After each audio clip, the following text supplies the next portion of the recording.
killer who may be in this room. We believe you are hiding in plain sight. Keep your babies close to you. There's someone out there.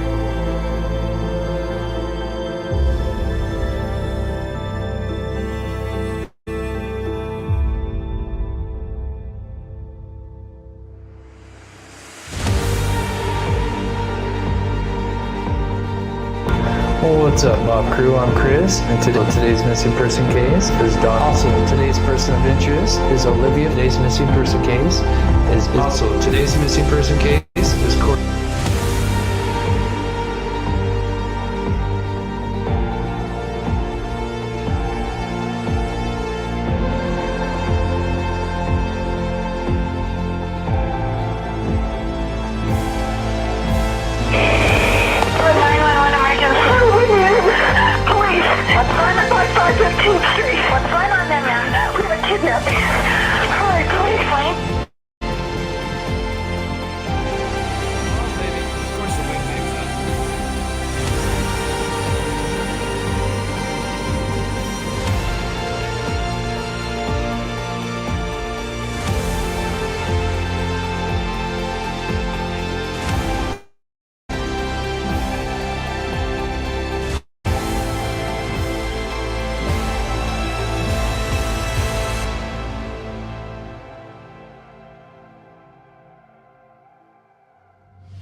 All right, what's up, Mob Crew? Welcome to the stream. Thank you guys so much for tuning in. If you can hear me all right, please put a 1 in the chat.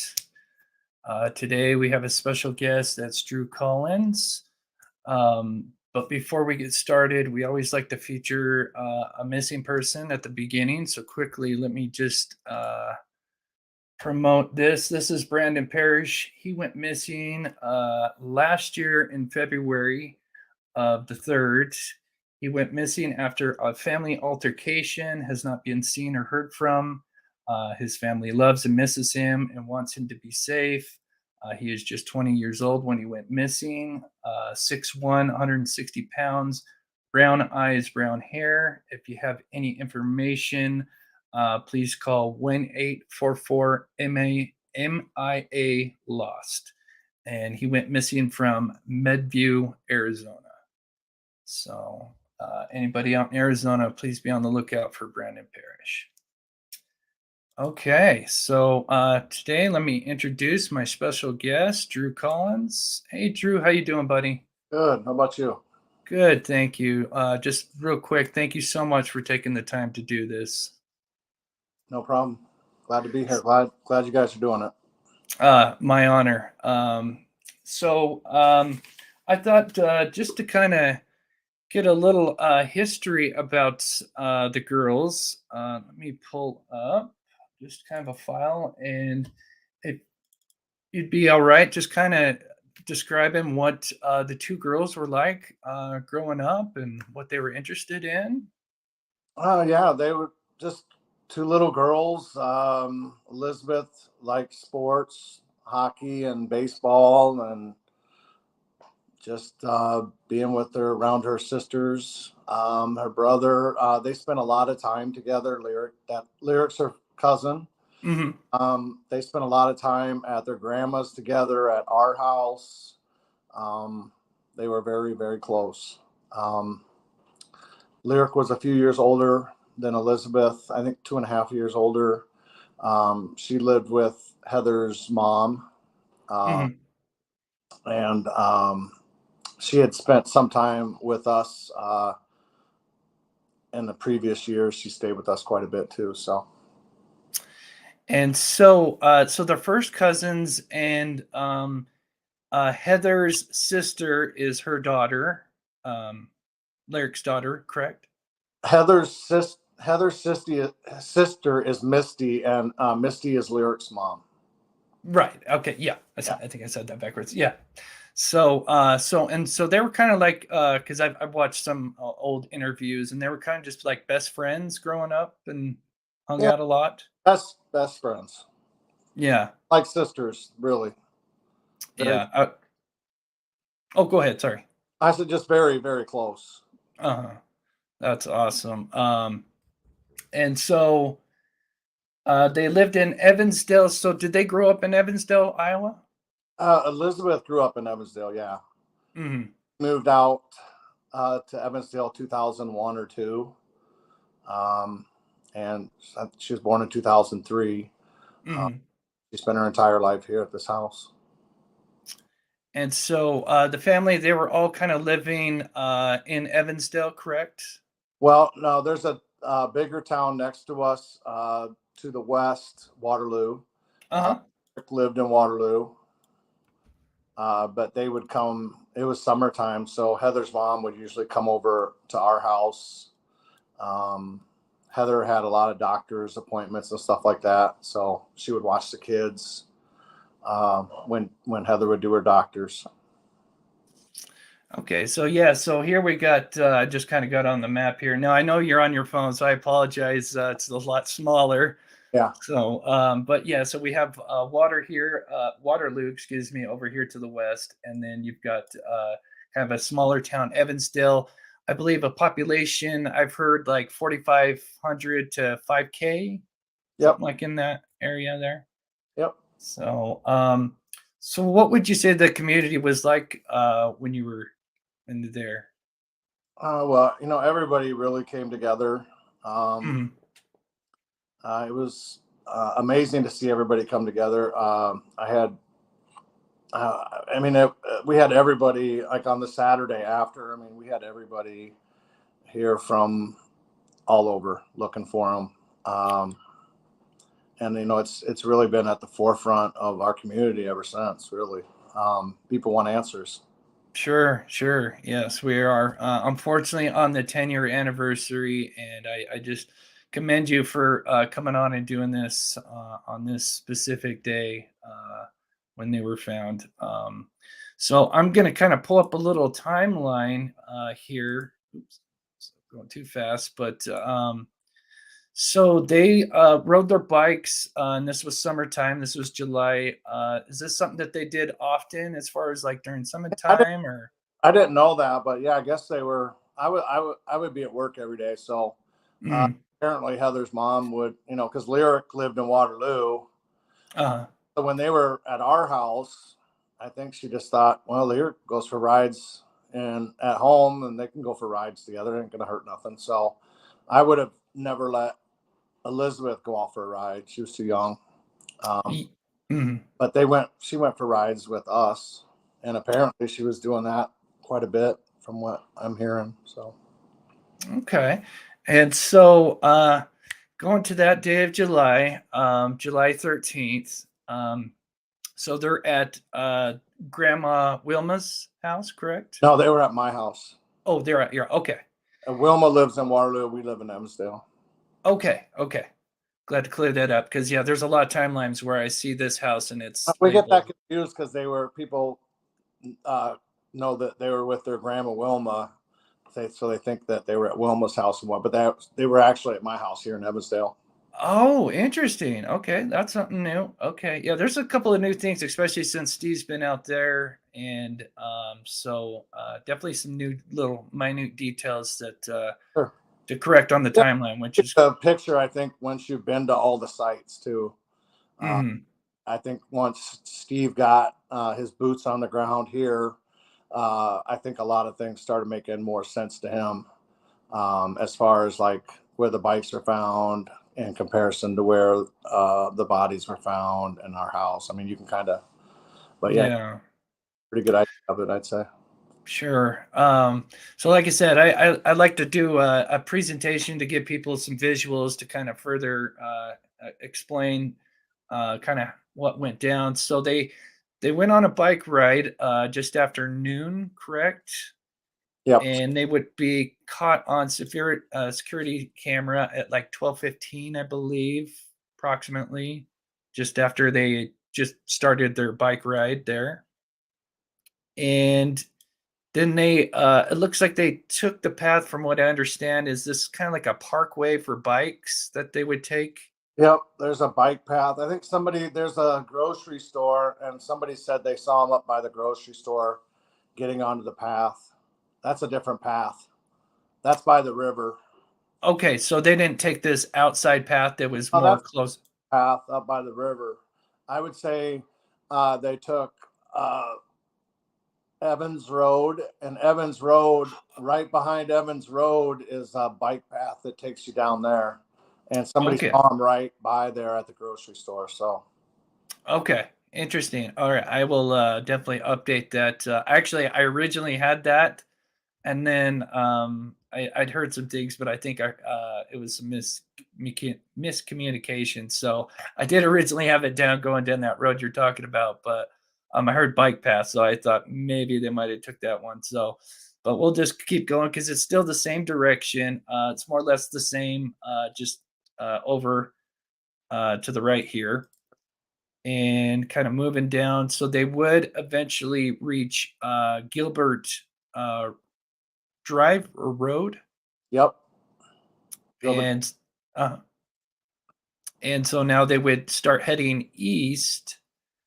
And now, is there a witness that saw one of them or saw them on that road? Yeah, there's some people that said they saw him down there. We don't know. Okay, No, we don't know which of the people are. We don't know how many, who to believe really, because people inject themselves into these things. So sure. we did have a man that lives on Gilbert. He's an older guy. He seems pretty trustworthy. He said he saw him go by there. Yeah. Okay. And then, so I'm going to play this a little bit more. And I noticed there is kind of a bike path. So you kind of pass these a couple of stores here and keep going. And I know you're on your phone, so I apologize. Hopefully you can see it okay. There is a bike path. Is this what they would have taken to get into around Meyers Lake? There's an entrance to Meyers Lake on Elmer Street. Oh, okay. And Uh-huh. if you go back to that one spot, that's another spot that the bike trail goes into the park. But Uh-huh. the difference is you would drive up into it. Okay. Okay. But they would eventually end up on this trail that's a little bit down south, which is going to basically take you in between the highway and the lake. And you're kind of now just on the, I'm going to play this here a little bit.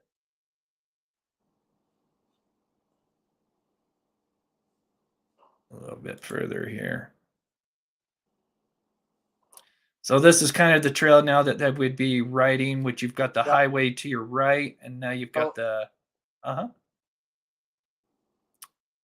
and the lake to the left there. Yeah, if you click back there, if you go straight down that path right there, Uh-huh. you'll end up with a 8-foot fence on Yep. the highway side and an 8-foot fence on the lake side. And it goes, I don't know, for maybe 100 yards in there. Yep. I'm gonna, let's see, let me get to it here for you, and then we can kind of come back. These are the So fences you're, Yep. uh-huh. So basically in there, if you go straight, Uh-huh. you're on the exit out of the park onto Arbutus Road. That's basically right there. If you go back to the right, the other way, right there is where the purse was found, right in there. And Oh, okay. on the concrete right there in front of you is where the bikes were found. Interesting. Yeah, So, there's no real way for a little girl to escape that. If that guy's sitting down in there, once they come in between those two fences, they're boxed in. Yeah, they've got, yeah, and two nobody. ways to, Yeah. uh-huh. Yeah, they've got two ways to go. Yeah, it's just a terrible position for those poor girls to be in. And so they were last seen by a pedestrian, or excuse me, somebody driving on the highway, from what I understand. It's kind of one of the last people to see them. Is that correct? Yeah, if you keep it on that right there, if you kind of Uh-huh. back from there on the trail, Uh-huh. Right in there, somebody on the highway that knew Elizabeth and Lyric said he saw him. Riding their bike heading east. Yeah, I east. want to say yes, heading east is what he said. Yeah. And so this all would happen afternoon, and then some witness possibly at 1, and then so how long were they supposed to be gone? Just maybe I an don't, hour? I don't really know. I wasn't really supposed to come home that early. Uh-huh. But it was a Friday and it rained. We went and did a small couple hour job, and then I told my guys to call it. So Yeah. I wouldn't, they weren't probably thinking they were going to be gone. I don't know because I never let them do that. So it's kind of hard. Yeah. So then they would start the search to look for him, and so they would find the bikes around I've seen 5 p.m. Now was it the fire department that came and found the bikes? Yep. When you have a situation like that, it's for a small city, they start throwing everything they have when a kid goes missing. So Sure. they had called in some firemen, called in all the police, and even called, Waterloo. So they were starting to search pretty quick once they found the bikes. I mean, then it kind of heated up. They found the bikes. They came and got me, drove me right to this spot right here. They parked the police car right in where the camera's sitting probably. Uh-huh. We walked over there I walked over there with the police officer. I knew the fireman. And we were just talking, and then somebody said, "Hey, what's that?" We looked over the fence, just past where the opening is that you were at earlier. Oh, yep. Go a little bit forward here. Yeah, right there. So to the right of Uh-huh. that door opens. Uh-huh. A couple links down in there, we found the purse, with the phone. And Yeah. and so so the phone was in the purse. It looked like it was ditched, thrown over, because I like I said, I'd watched some previous interviews just to kind of get some, extra knowledge. And you said that it didn't look like if somebody actually had gone through the gate, they would have probably smashed down the brush, and you would have Yeah, noticed. the vegetation was the purse was kind of hanging in the brush. It was Oh, uh-huh. found the brush had kind of caught it. It was real thick. It didn't, and none of it was knocked down. That's one of the things I looked for. Like, well, they didn't walk really in there to do it. It must have been tossed over. I wonder, because it looks like the water's pretty close. I'm not sure how far from the concrete path to the water. Maybe what, 10, 15 feet? Not even that much. Oh, not even that much. I wonder if they were trying to throw it in the water and it just didn't quite make it. I don't. Um, um, and then so the bikes, obviously the firemen found the bikes. Do you know if they were kind of, because I think you were asked this if they were standing up, but you said when you arrived that they were just laying on the ground. Yeah, but people ask me which way were they facing. I don't really remember. Yeah, Um, sure. at that point, I'm freaking out. Oh yeah.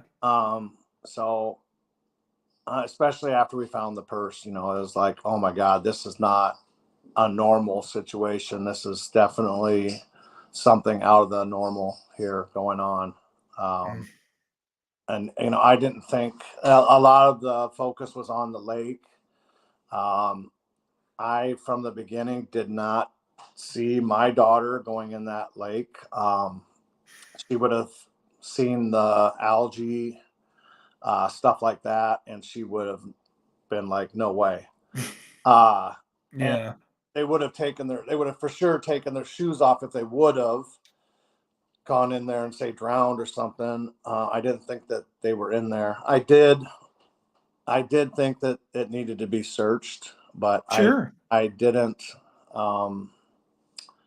I didn't think they would find anything because it's not a very. I want to say probably the deepest that lake is maybe 7 feet at the deepest. I don't think. Oh, really? I don't. I think you could Oh, walk. wow. It's not very deep. Oh, wow. Yeah. I had no idea. Yeah. I would think maybe 20 feet. I Yeah, don't. that ain't, yeah. I'd be surprised if you told me there was any spot in there 20 foot deep. Interesting. So, it's so as far as that park is on a normal day or even during the summertime, is it fairly active or is it kind Uh, of it's much more active now. There's an island over there. We cleared the island a year or so afterwards, and Mhm. park for the girls. Yeah. Now it's way busier, and they put some some new slides in. It wasn't. I mean, I wouldn't say it would be a very busy place on a Friday when it's super hot. Yeah. What Maybe was the weather like that day? I know you said there was kind of a storm the day prior and it kind of rained. yeah. It was sometime in the night it stormed, Uh-huh. and then I think it was just a hot, sticky, muggy. It rained last night kind of day, you know. Yeah. Sure. Sure. So, just kind of moving on a little bit, just to kind of stay with this, as we move a little forward, is there was a suspicious vehicle that was parked, and I'm gonna we're gonna zoom in here. We'll get back to that here, but this suspicious vehicle was kind of parked, possibly. Let's see if I can zoom in. Kind of somewhere possibly in this area here. Yep. And now we don't know because I just heard, watched your interview with Steve, and the consensus is it's just a white box truck or SUV. Yeah, it could be like a older Suburban, a Blazer, or a truck with a topper. Sure. So that was, from what I've done some research, I heard that there was kind of multiple witnesses that had seen this vehicle that felt it was kind of in an odd spot. And if it was parked somewhere in this area, that is very suspicious. And that would, I mean, if these girls are coming this way towards this vehicle, Oh, but there. yeah. Um, and so the canines were brought in, correct? Shortly, a couple days later, or the next day. I want to say on that Sunday or Monday, somewhere around there. Uh huh. Day or so later, 2 days later, at the most. And so they did get a slight hint, some scent. They And so they followed it around to that spot, kind of right in there, I believe. So just basically following their last kind of movements to that where the bikes were found and everything. I think Um, that's where they were taken from, uh-huh. but it could be that they were taken somewhere else. The person drives up there, drops the bikes, and leaves. Once they have control over them, they want to get rid of the bikes. But I personally think they were taken right there. Yeah. Yeah, I think that's the most logic. I mean, anything could happen, but I think at this time that is kind of the most logical thing. Um, no, I'm sure you've been asked this numerous times, and I've seen a couple of your answers, but I've got to ask just, do you feel like there's at least more than one person that did this? It's very unlikely for a single person to abduct and kill 2 people. I think there's only been, since they started keeping track of child homicides, there's Uh-huh. only been like 17 or 18 since 1968. So it's very Wow. common, and it's harder to maintain the two for one, Sure. but yeah, it's just very, I personally believe it was more than one person. Yeah. And you talked about this Washington report that did this research about abductions and singles and double abductions, and there's just not enough data with the double abductions They to can't, kind of. like I went I went with we're making a documentary, and we drove to Texas A&M, and there's a lady there that helped write that, Catherine Brown. Yes. And yeah, it was just interesting to get the statistic side of it, of how rare it is. Um, for that, she said she's a statistics person, and she said there's not, but between those 17 cases, there's just not enough information to even do any statistics on it because it's so rare. Sure. um So we have this vehicle, and then I hate to ask this question, but so now the girls, weeks gone by, they're searching the lake. I know you said that they're doing a lot of things. You said law enforcement's been really supportive, and you felt like they've done a tremendous job. Um, and FBI was assisting in this as well, and I think you referred to one of them as being like a bulldog, and was really, kicking down doors and trying to do, as There was much a as they few of could. those guys. A lot of these detectives, they have kids, they have families. So when you have an 8-year-old kid at home and you're out looking for an 8-year-old and an 11-year-old, it's more personal. And a lot of these men had families at home. They went to, after they worked this all day, they went home to their families. Mm, yeah.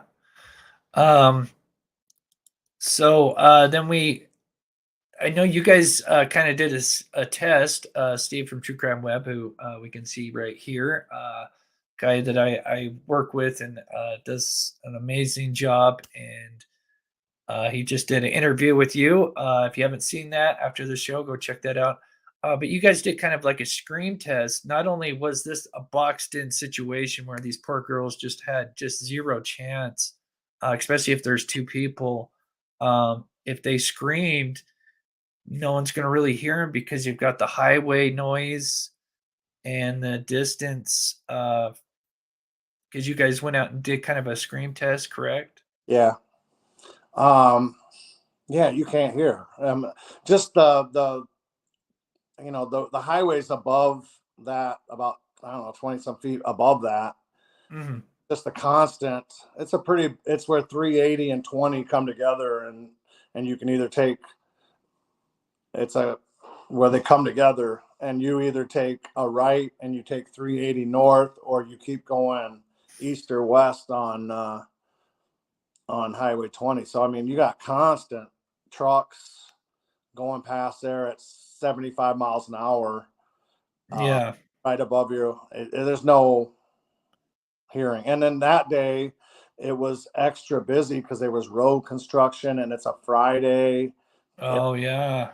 camping for the weekend or whatever. Uh, Sure. Very busy highway day. Yeah. Oh, I can't imagine. And then, so let's see, what else do I got here? And then just kind of another look that, because this is Steve that took a photo of just kind of where the bikes were found. I know it's real small. I apologize. And then just the phone and the purse were found on the other side of the fence there, just kind of tossed. Let's fast forward. And so that was in July, and then months go by, and I hate to ask this, what was that like? You know, Uh, you know, I I I can't really describe it except for like a living hell. yeah, You're you feel guilty to eat or sleep. You don't know whether your kid's alive anymore. You don't know if they're dead, or is somebody hurting them right now while you're sitting here enjoying your food. mm, There's your mind is even to this day, my mind is in I think panic mode still. Like I'm still trying to figure this out and put this together, like make sense of this. I mean, it's never going to make sense because it's a senseless act, but Yeah. I think as a dad, you want your main job, you feel like, is protecting your kids. When your kids somebody does this to your kid, Yeah. no real words to describe, the anger Yeah. that I have. Yeah. I'm so sorry. So we'll just kind of go through this little part. So then they would be found on December 5th. And this is in the Seven Bridges Wildlife Area, which is about 20 miles kind of northeast. Yeah, northeast. Yep. And it's a quite secluded area. Now, where I have them at, I'm not sure if this is the exact area, but there's not much there. It's pretty rural. You got a lot of farming just all around. But it seems like they were in there kind of deep. So you would think that this person definitely knew Evansdale, but could also know this area as well. Yeah, I mean, this is a common place that, like, you would have a senior skip day parties. Uh-huh. People go out there to cook methamphetamine. Oh. A few years ago, we actually had a case in Waterloo, and pretty close to where the girls were found. The person in that case threw a murder weapon from a case in there. I mean, it's just a place that's kind of shady. Everyone knows, like, it's out of the way. You can go out there and do whatever you want. You can go out there, shoot, hunt, fish. I mean, there's nobody. It's just farms. Yeah. Yeah. Literally nothing out there but farmland. There's, houses. Here's kind of a better look. Here's a little more zoomed out version. I know you're on your phone, but here's just kind of a zoomed out. Yeah, this is. If you zoom it in, I can kind of show you a little. Oh yeah, yeah. Sorry, it's not going to get better. I could go to my Google Earth. Let me pull up Google Earth, and that'll have better pixelation here. Just give me 1 second here.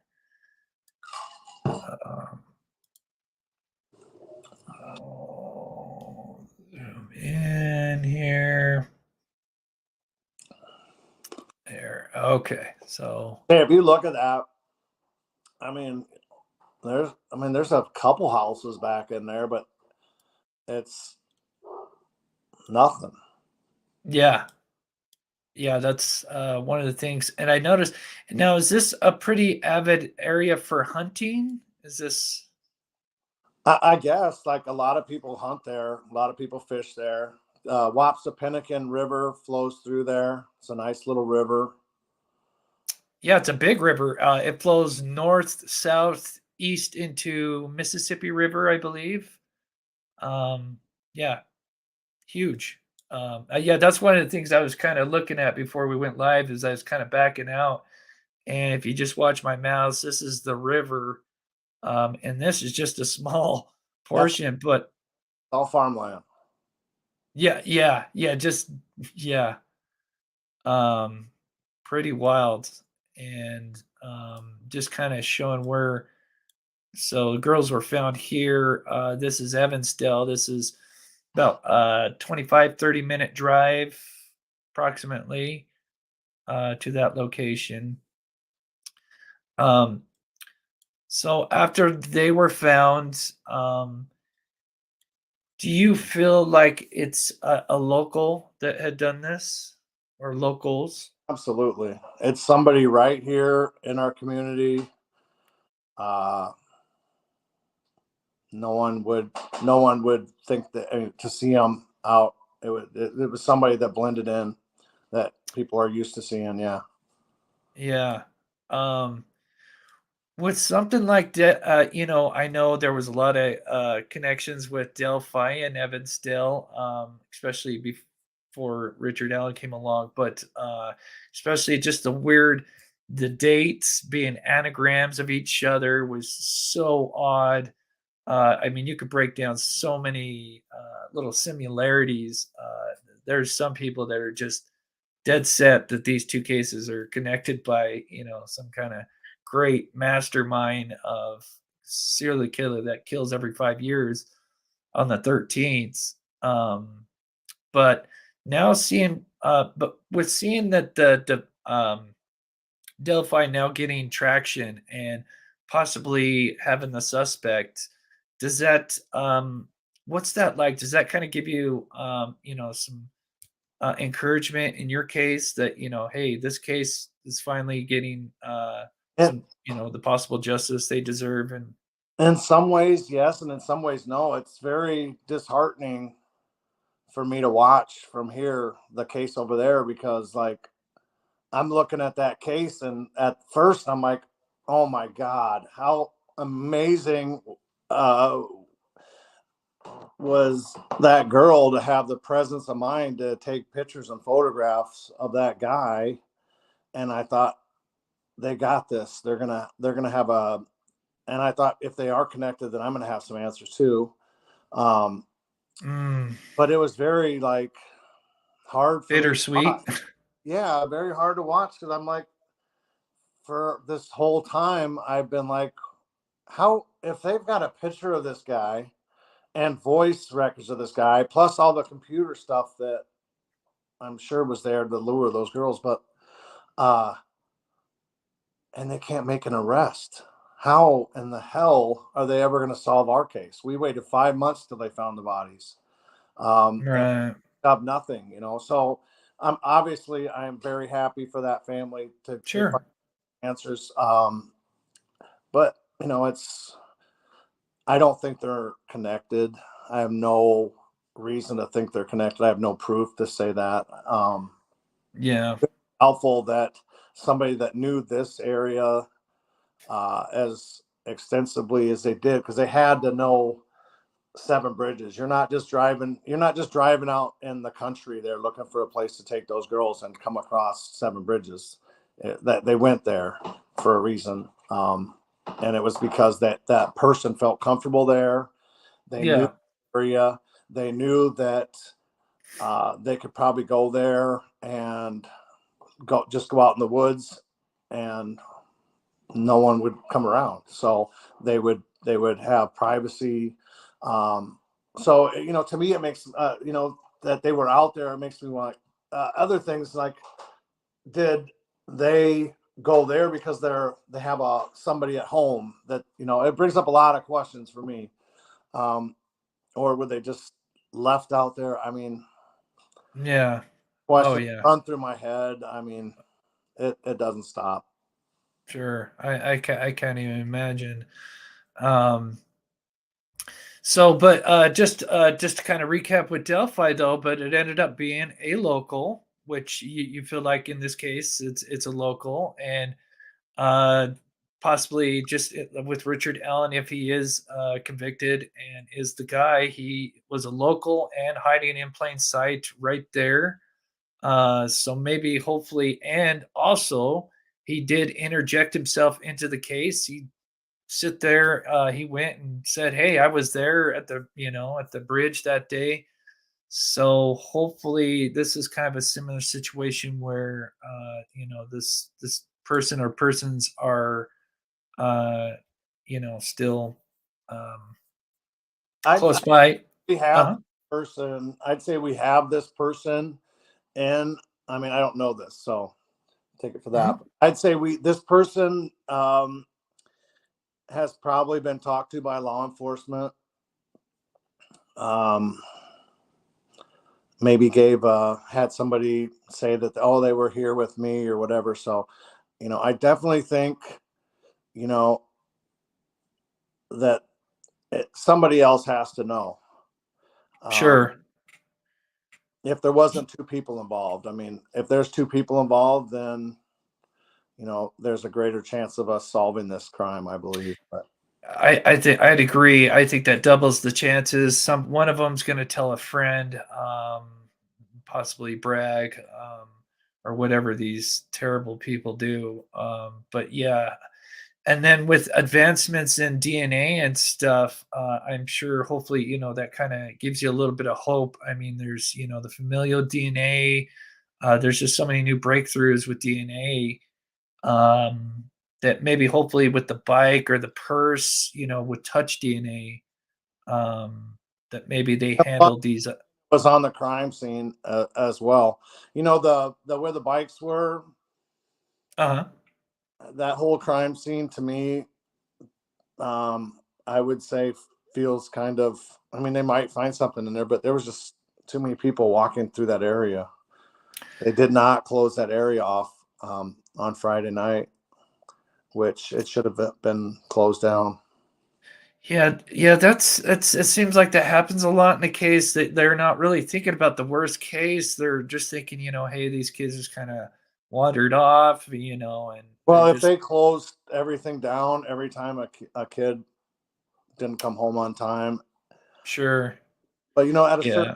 at a certain point, you have, and I think we did a good job of that. I say we, the police, and I think they did a good job of that as far as, okay, we don't have any real reason to believe, but they started doing things right away. So it wasn't like they didn't do the jobs. They did a great job. We started right away on Saturday, but we just didn't know at that point that was a crime scene. Yeah, yeah, yeah. Hindsight's 2020, and the what ifs will eat you up. So And I was there. I was on that site, and I didn't think. I mean, after we found the purse, it started looking, really bad. But we didn't know for sure. yeah, We didn't know um, off with uh, somebody. yeah. So I'm just had all my list of questions here, and I'm knocking them out. So I'm just there was a couple I wanted to get to because we got about 20 minutes here. So any suspects that you have? I know you were asked this on Steve's channel, but you don't have to name anything, but just do you have some suspects or persons of interest in mind? Absolutely. Yeah.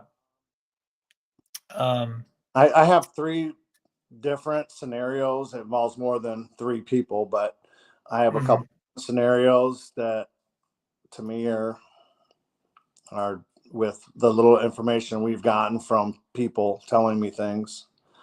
Right. That we'll kind of put together. And like I said, we're working on a documentary that's going to be coming out when it's this January or February. Oh, that's awesome. Do you know who's doing that? What production's behind it, or? Um,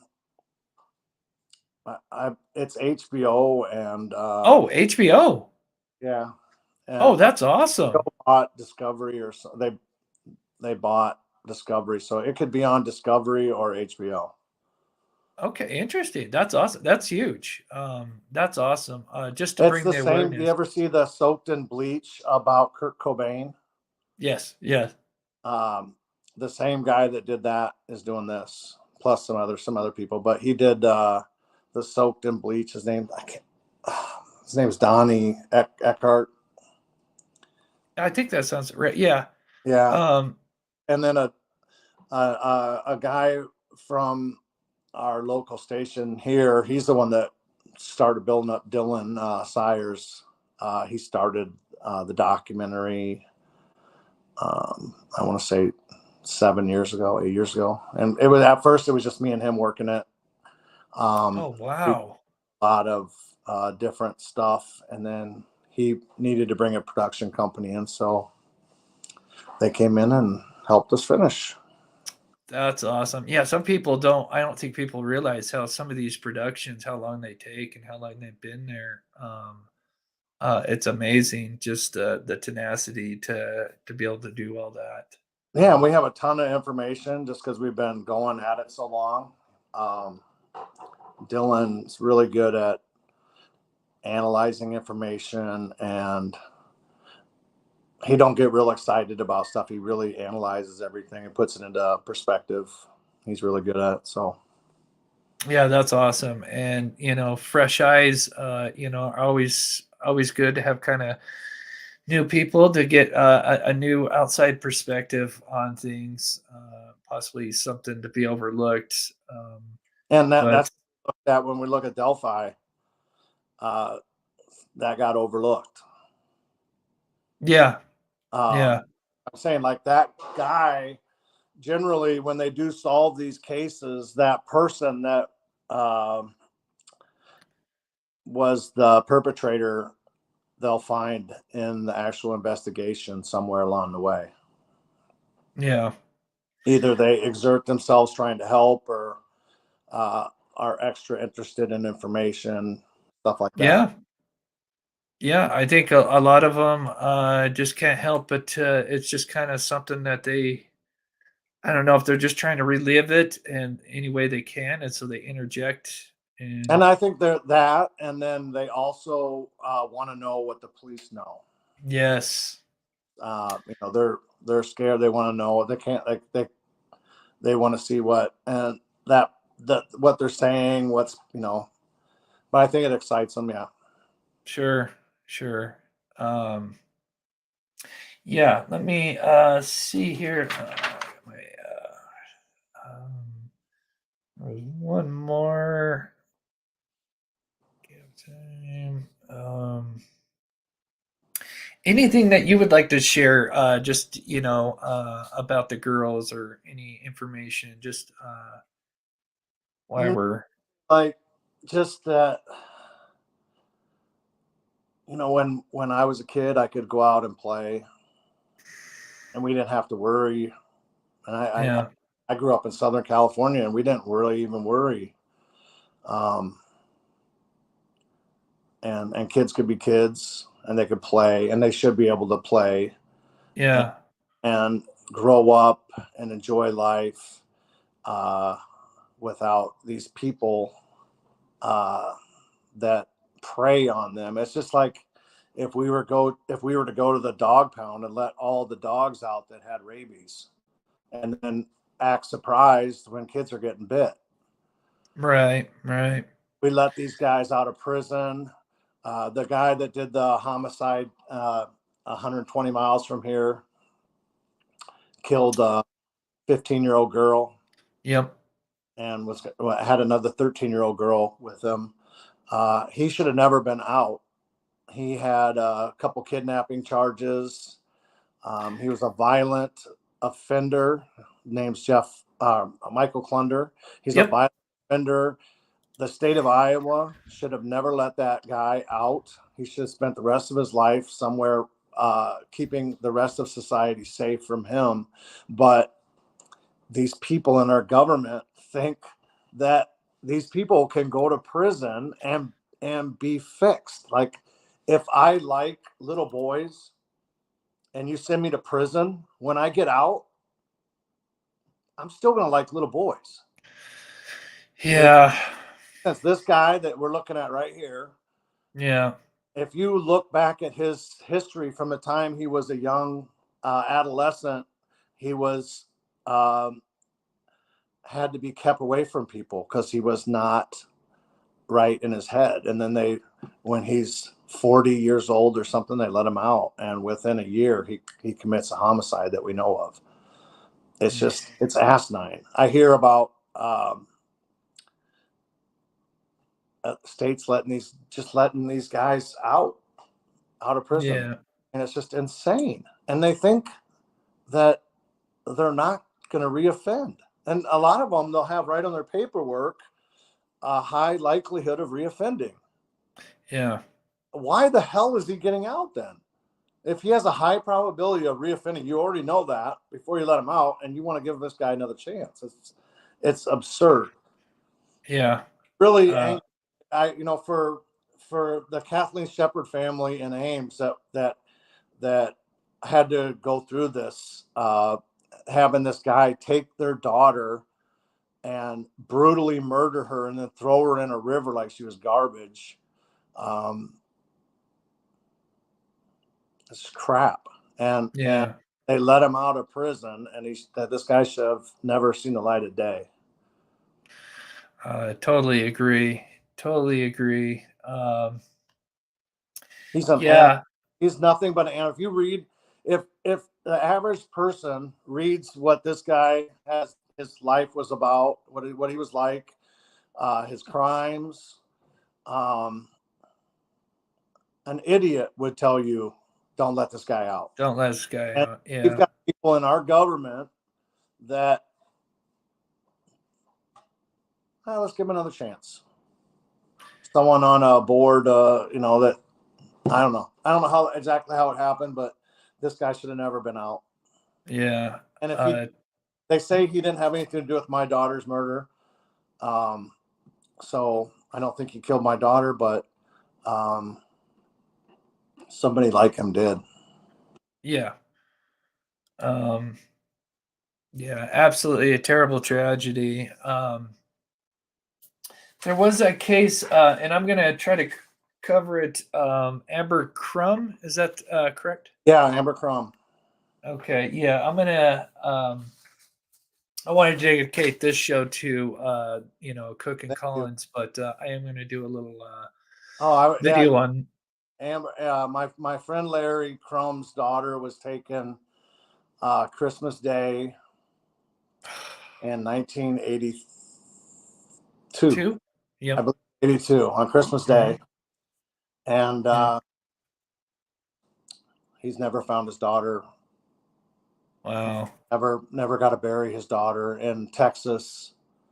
No body, no crime. It's been 40 years. So, we try to bring some of these other cases to light, and he's a personal friend. I've got to be friends with him through NCMEC, National Center for Missing and Exploited Children. I've got to be friends with him through there, and we just kind of pull each other along here as we're going. He's been doing it for 40 years, so that's amazing. It's somebody that I can kind of look to, and he keeps me focused, and he don't let me get down. That's great. Yeah, it's good to have the support. You should really have him on your show. He's a very interesting guy. And I'd be honored to. Yeah. Yeah, he's a great dude, and you'll have a good time with him. He's kept his sense of humor, and he's kept his sanity, and it's been 40 years. So for when I talk to him, I can do nothing but it kind of motivates me, and I can't really be feeling sorry for myself when I look at his situation. So, yeah. Well, something that maybe some of my viewers may not know, but so Steve from True Crime Web, he came out to kind of help, get this case kind of back into the limelight. There's some other projects in the works that are coming out real soon, and we're going to have Steve on at the end of the show just to kind of explain that. But he said when he went out there, one of the first things that you talked about was his situation, which was just amazing for you to be thinking of others. And I think, that's the best way to, turn a negative is to, what can you do to help? Definitely. It's like on days like this, harder days like this, you can always call your my friend. I know he understands where I'm at. Only it's a club you definitely don't want to be in. He understands what I'm going through, and he can kind of put things into perspective for you. I've got to bury my kid. I know where I can drive across town and I can visit my daughter's grave, even though it's a horrible thing. I can do that. And my friend has never got to bury his daughter. That's terrible. things into perspective for me. Sure. So we're about at the hour. So if that's okay, I'll have you on for about 10 more minutes because I know you've been doing this for almost 3 hours now, and I really appreciate you coming on. So do you mind if I touch a couple questions from the chat, and then we'll kind of wrap up the show if that works okay with you? Okay. Okay, buddy. So let me just go up the top. We're just gonna touch on a few guys because Drew started a couple hours ago. He was on Steve's channel, so I'm just gonna kind of maybe touch on 8 to 10 questions, just kind of see where we're at on time. So it'll let me click on this. Boy, there's a lot of. Sorry, Tom. I'm trying to get to your thing at the top here. So Tom says, I know you can't see this. He says, justice for Elizabeth and Lyric. He just wants to say thank you for your hard work and dedication into these missing people cases and unsolved senseless crimes. None of these families deserved all this grief. God bless you, Drew, and your family. That comes from Tom. He was also on Steve's channel. He's from Texas, and he's kind of worked on, I don't know if you heard of the Brandon Lawson case. It's a case that kind of went unsolved for 7 or 9 years, and then they finally found his body. But he put a lot of hard work into Awesome. trying to, and he still helps me behind the scenes. And well, I mean, the good thing about what people do online is the amount of information you guys can pull. It's pretty awesome. Like the digging people can do. Is amazing. Yeah, there's definitely a double-edged sword to sleuthing. It could be really good. You've got the case with Lucia Magnata. Hopefully I said that right, with the Don't F with Cats documentary where, these sleuths just went street to street finding out where this picture was taken, and they ended up kind of solving the case. It was amazing.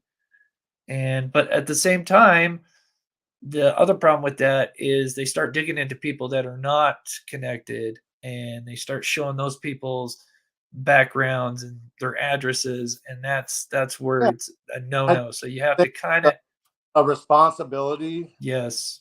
For when you talk, if it was just me and you talking and we weren't over the air, yeah, there's a certain amount that we can say whatever we really want. But when you start saying, "Oh, Bob Smith over here, my neighbor," when you got no proof and you're ruining lives, that's yeah. I wouldn't want to be accused of anything like that. I couldn't imagine. So, yeah, we try not to use names. I mean, I have my suspects, but I don't like to use names. Right. Yeah, because mostly maybe one out of the three may be it, and those two, yeah. So where did that go? So Willow Rain, thank you for sharing prayers for justice for Lyric and Elizabeth. Thank you, Willow. And I also will be taking some of these proceeds and sending them over, but I got to talk to Steve. But yeah, we'll be sending those proceeds over just like Steve did. Of course. So I'm just going to touch on a few other questions, guys, just because this is the second show he did. So I'm going to see if I can get a couple of questions. Let's see. Molly, at Mob Crew for Drew. Have you found law enforcement to be helpful to you and your family, keeping you up to date and informed? Is the FBI involved as well? Sorry, somebody tried calling me. Yeah, okay. Absolutely. We had great FBI people, great DCI people. I had there's I don't know what you call her, a victim specialist that. Victims advocate, or victim specialist from Catherine Gale that Karen Gale that I got to work with quite a bit, and she was amazing. I mean, just like I said before, like I mean, it's hard to find anybody that doesn't really affected by this deeply because of just the fact that how old the girls were, and everyone's got nieces and daughters, and it just I can't really say enough as far as what work they did. I mean, we didn't get the results, we didn't get the girls back alive, but statistically, they were probably gone within a couple of hours. They generally don't keep the kid around very long, so you have such a small window of time. Yeah. And I really didn't understand that and know that then as I do now. But they never. I mean, obviously, as a parent, they need to go through you and get to because they start in the with the family, and then they go family, friends, people that work for me, associates, and Sure. so I mean, they never made me feel like I was like they never like came at me hard or made me feel like they were looking at me. I know they did, but they're very good at what they do. They don't want to. They know who you're going through, and they're not trying to traumatize you anymore. The biggest thing I could say for somebody, if your kid does go missing, like, cooperate. Only Yes. reason to cooperate is if you have something to do with it. So when this happens, cooperate, do what they tell you to do. Go take your lie detector, answer whatever questions. If they want to meet at 4:00 every day, be there at 3:30. I mean, just if you don't do those things, you're only hurting your kid's case. You want them to get through you so they can go to the other people. So you just have to cooperate. If you cooperate, it's better. It's better for your child. It's better. I mean, it's better for the case. Otherwise, the more you don't cooperate, the more they're going to look at you and question you. And you want them to be able to get to those other people.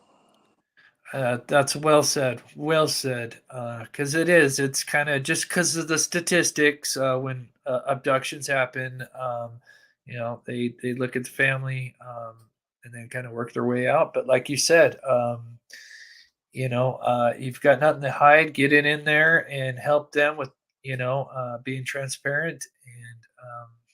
And well said.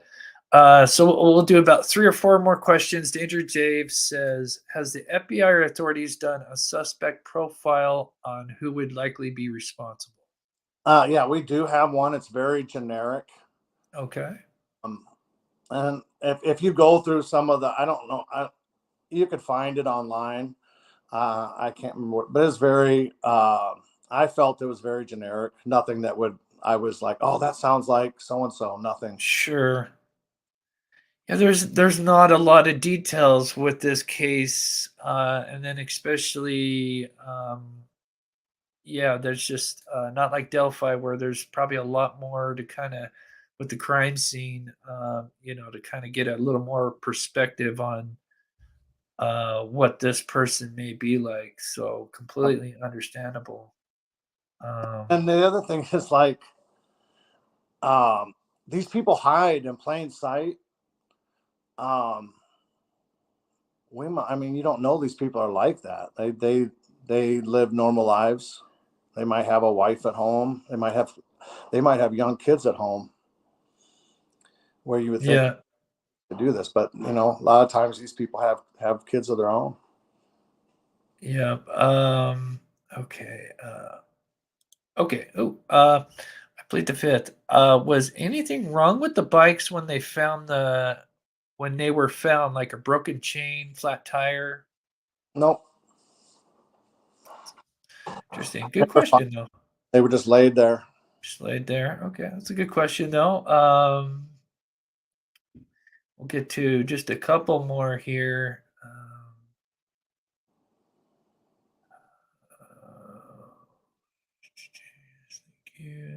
I don't have a Mrs. Steve, so Mrs. Steve's kind of the one starting to, He didn't explain. get the questions. Mr. Steve. I thought he might. Uh, I don't know what I was thinking, but I was teasing him about that. yeah. Oh, it says, I mean, everybody's just saying, prayers and support. Everybody's just being so supportive. Kimi Canuck, can people drive into the spot where the girls were found? In Seven Bridges. You can drive and get about maybe 400 or 500. Steve might have a pretty good, maybe 2 football fields. Yeah, I can see it even on there. Like there's it's where it forks. See that where the river forks there? Uh-huh. That's really right where it was found on the on our side of that, right on the corner there. Oh, so it was on this side here? Yes, so it's on our side. Okay. Where it splits. Uh-huh. And right on that corner, basically, right in there. Okay. Yeah, I couldn't tell from the photo. It's kind of hard. I could tell it's where that kind of it all splits out, but I couldn't tell from yeah, there's like an opening where yeah, like an eye drop where you pull in and around and then catch the same road in or out. But yeah. it was where their bodies were found. They could have kept them out there maybe a couple of days, who knows? And I don't think, you could probably see the parking lot from where the girls were at, but if somebody was in there, it's just trees. Oh, but yeah. You Sure. could probably see if like a car pulled in there or something. Yeah. But they wouldn't be able to see you or very. Let's see. Was there also items taken from the little girls? I heard that there were moved and staged. No, this is his body. No, I think this is Jamie. This is Evansdale. Items taken from these girls. I heard that the bodies were in staged like Abby. Oh no, you're talking. She's asking. Just was there any items? So they were taken. Was there any items that were taken? Like when they found the bodies, did they find what they were wearing? Clothing, I guess, is what she's asking. I don't know if you can answer that or not. I can't. Okay, that's okay. I don't know what was left. I don't know if they were clothed or not. Yeah. Okay. All right, we'll get one more question in here. See if I can get. I'm sorry, guys. Said get one more good one. So just a lot of people supportive.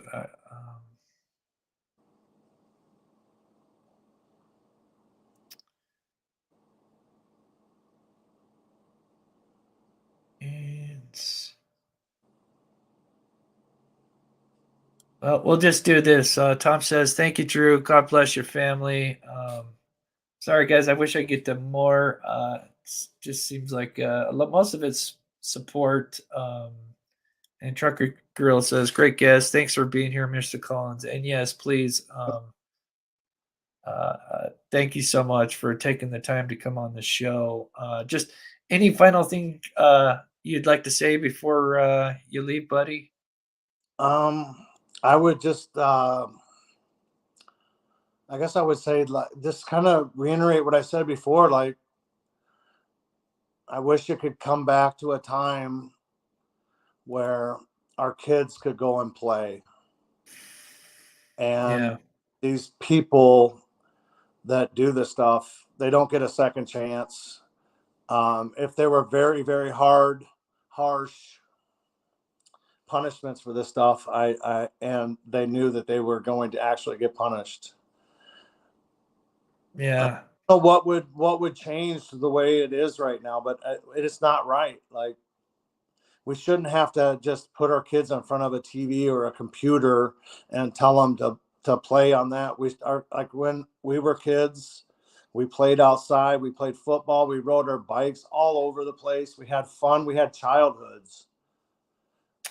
And Yeah. that person took that from our girls. And the downside, the fallout of that, I guess, is look around here, like no kids are out playing. They're ever since then it's different. I mean, it's different anyways, but here it's hit home, and kids don't really Sure. like they used to, and that's crap. Why? Because we want to give these guys second chances to harm to someone else's kid. Yeah. So I guess that's it. Like we need justice for these kids, and other kids that have been taken too, and we need to start really punishing. We need. I don't want to say something that's going to offend anybody, obviously, but send it, to prison for a bag of weed for longer than you give a pedophile for molesting kids. It's insanity. That other, if somebody's actually hurting that child's life, their whole life, they're going to have to deal with that. They've The kid, after a couple of years, the kid lives with that forever. it's kind of a lifetime sentence of whatever they have to go through.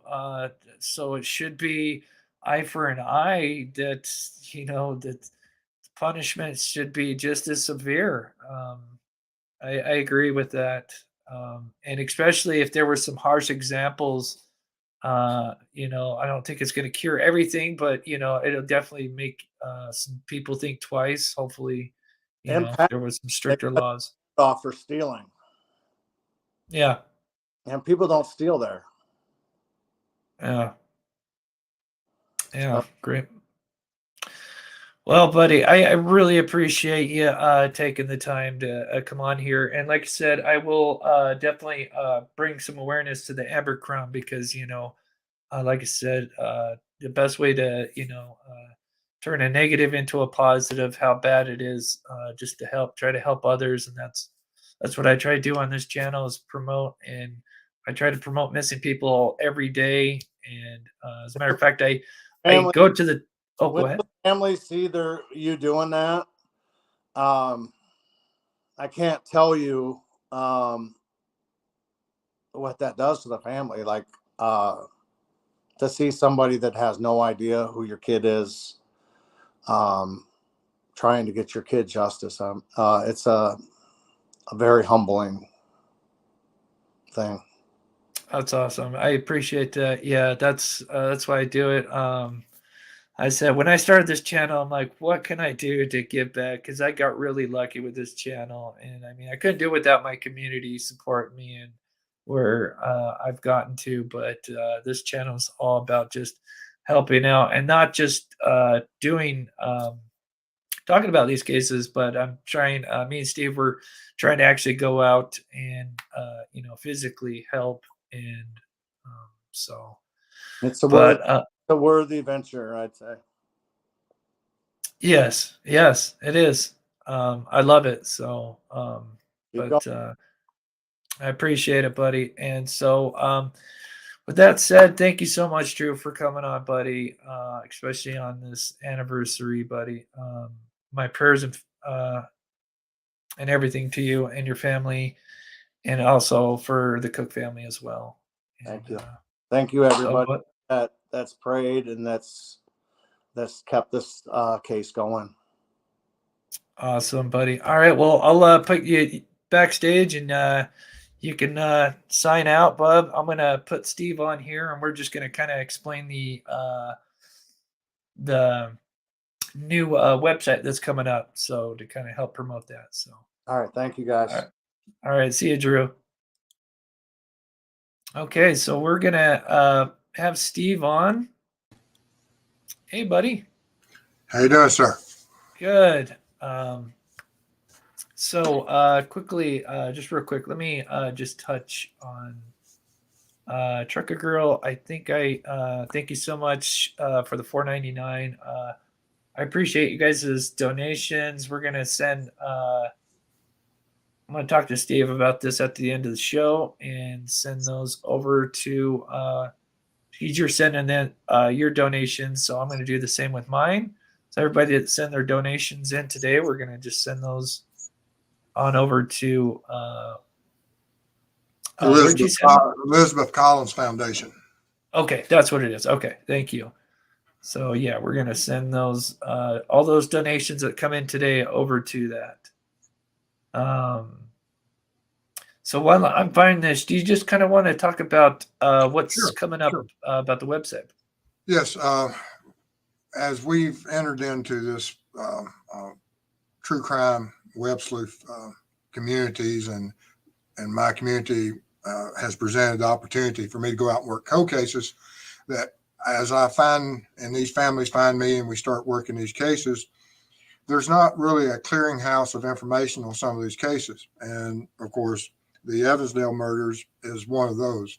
And so part of when I take on a case like this that we're going to be doing is creating a clearinghouse location, centralized area where you can get all the information about the case. So we're going to have a website totally dedicated.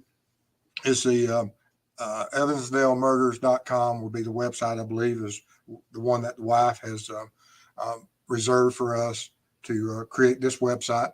And it'll have everything from tip lines on it, videos, case information, surveys, community awareness, everything that we can to get the information out there and make it easily available to the public, and try to get as much awareness of this, so that not only that we can assist this case and bring awareness to this and develop leads regarding this case, but leads in other cases as well. Because, I am working several cold cases currently. And as we develop this, it's just another way of going out and trying to generate leads. And I have an investigative team that we're forming up for the Evansdale. I have some great, everything from private investigators to people across the spectrum in different fields of expertise that are helping us. And I appreciate all those volunteers. And of course, in the web world, there's a lot of people that's going to be behind the scene. Chris and I are not so much going to be behind the scene. We've created these YouTube channels so that we can place ourselves out here and promote and create awareness. My channel, of course, is not anything like what Chris's channel is, and his footprint and his impact is extremely large. And he absolutely, when I asked him, he instantly embraced this opportunity, and I appreciate it. And it means a lot to me. And I'm impressed by not only Drew's presence, but his humility, his humanity of looking towards others and trying, like helping his friend Larry Crum. Absolutely amazing that at a 10-year anniversary, when all the emotions are piled up and contained in you, that even on this date, he wishes to promote his friend's cause. So, and that's why we do this. And but anyway, I'll put it back on you there, Chris. Oh yeah, I mean that's just it's amazing. Just shows his character. Just absolutely amazing. Just real quick, Josh the Posh, thank you so much for the $10. Thank you, Drew. My heart extends from Texas out to you, and we will, like I said, all the donations come in. We will send over. I'll get to Steve after the show and tally those up and get those sent over. WL22, thank you so much for the $20 super sticker. That as well as everything will get sent over to Steve when we can. Joycatcher says, so well said, such a heavy load. Yes, I couldn't even imagine. Jumping Jack says, "Wow, guys, this is amazing, great work, sirs." Yeah, this is why I have this channel, is to give back as much as I can. And Steve is right there, just setting a shining example. So let's see. There's one more thing. So we have the website that will be coming up soon. Yes. We're not And sure on the. Go ahead.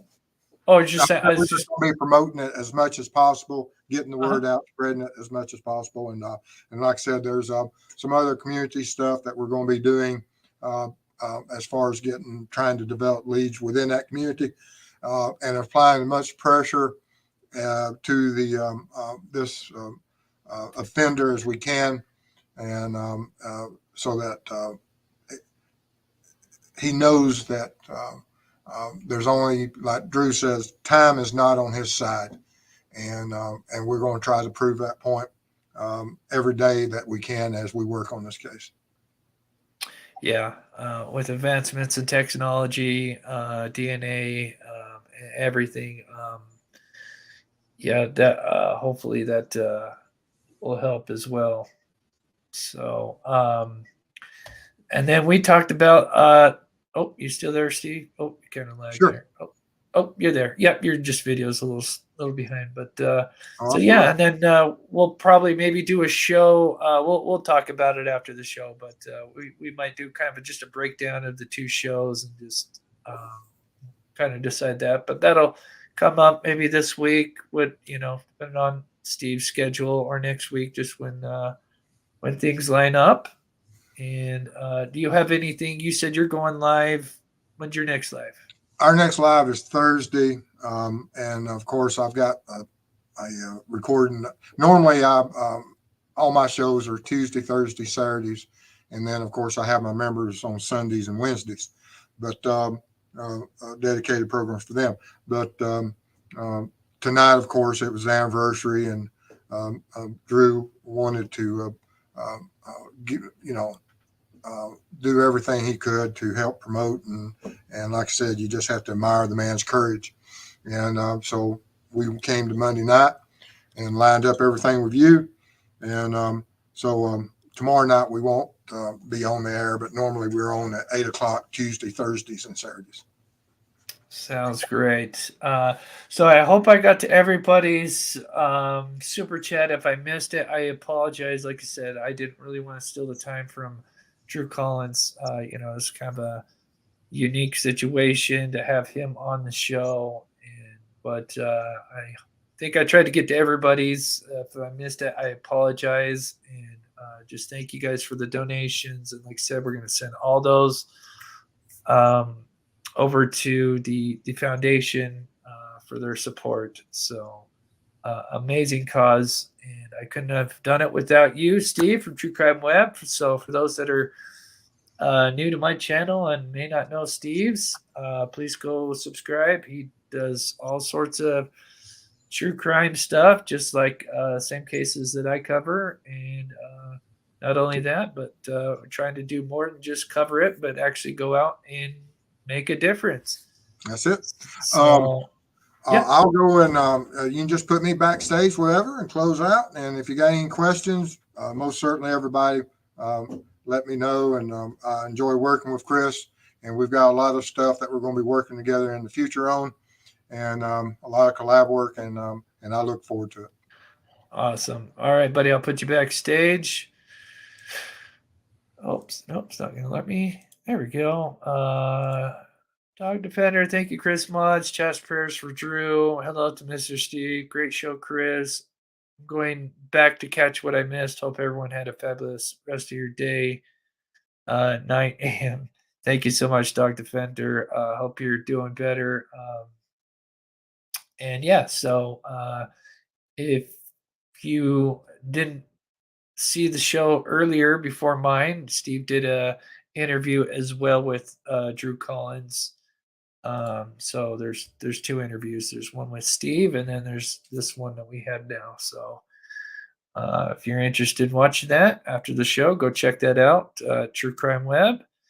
And I am now going to go ahead and get our outro ready for the pet. I think we've rotated back to the beginning. I'm starting to work on a new pet outro. It's going to take a minute. I've just been kind of busy with, everything with Delphi breaking out and getting prepared for this show that I've been kind of playing catch up, I guess. So, but gonna go ahead and play the pet outro. Thank you guys so much for tuning in and taking the time to watch the show. You guys are amazing. We'll have some stuff for the members coming soon, as always. And that said, I love you guys, and we're gonna go ahead and get the outro playing, and we will see you guys. If not tomorrow, I think Wednesday, unless something, because Idaho seems to be kind of picking up. The Idaho college students definitely seems to be some developments, and so we might talk about that tomorrow, if not Wednesday. So, love you guys. Be safe. Go ahead and play the pet outro now.